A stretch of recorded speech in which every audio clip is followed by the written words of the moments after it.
Justo a tiempo. Viernes. Dice la palabra del Señor: seréis como Dios en el conocimiento del bien y el mal. Vamos a ver en labios de quién está esa frase. La serpiente era el más astuto de los animales del campo que el Señor Dios había hecho, y dijo a la mujer: ¿cómo es que os ha dicho Dios que no comáis de ningún árbol del jardín?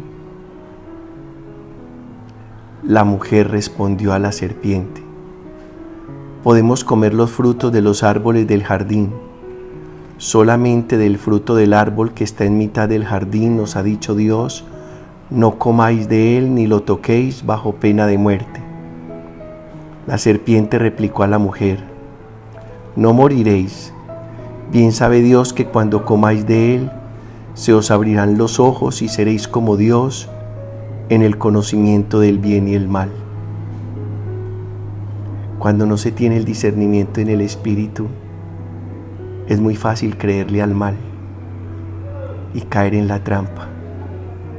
El mal siempre es engañoso y por eso muchas veces detrás de una propuesta, una oferta, hay un engaño, una trampa, y hay que tener ese discernimiento. Pidamos siempre el discernimiento del Espíritu. La mujer vio que el árbol era apetitoso, atrayente y deseable, porque daba inteligencia. Tomó del fruto, comió y ofreció a su marido, el cual comió. Entonces se les abrieron los ojos a los dos y se dieron cuenta de que estaban desnudos. Entrelazaron hojas de higuera y se las ciñeron.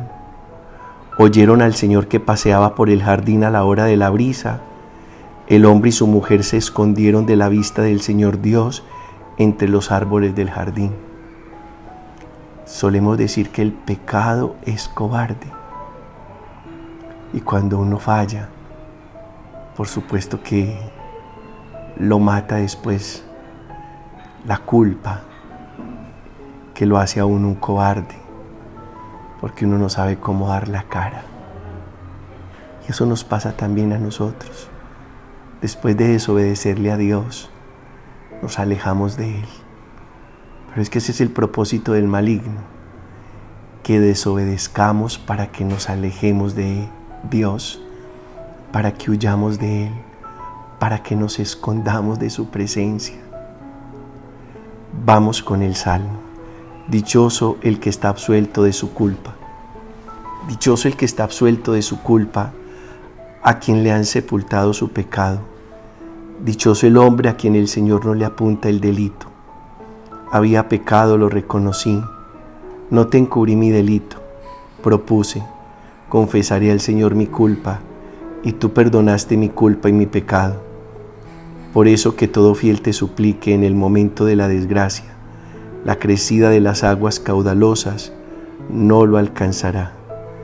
Tú eres mi refugio, me libras del peligro, me rodeas de cantos de liberación.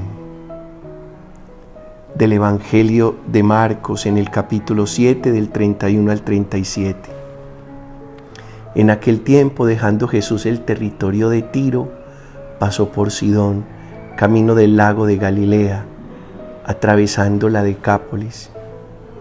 Y le presentaron un sordo, que además apenas podía hablar, y le piden que le imponga las manos.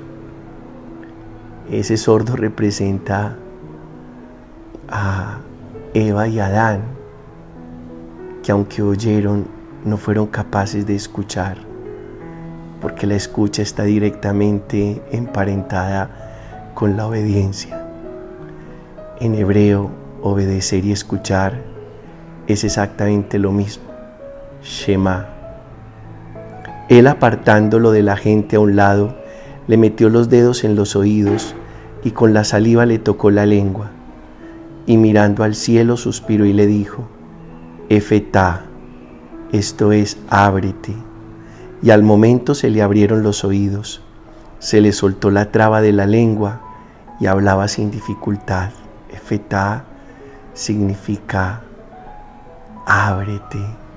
Efetá es una palabra del arameo que significa precisamente despertar, abrirse, desbloquear.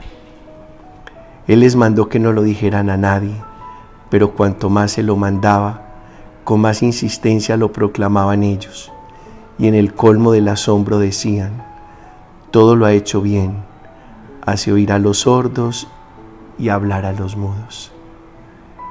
Tan importante, primero, que podamos ver, segundo, que podamos oír, tercero, que podamos hablar, sobre todo espiritualmente, que podamos ver con los ojos de Dios, que podamos escuchar lo que Dios nos dice, que abramos el oído, la mente y el corazón para aceptar lo que Dios nos quiere decir. Y tan importante que podamos hablar y que hablemos siempre el bien. Si lo que vas a decir hace bien, dilo. Si lo que vas a decir hace mal y no aporta, mejor cállalo. Yo te bendigo en este día, en el Padre, en el Hijo y en el Espíritu Santo. Amén.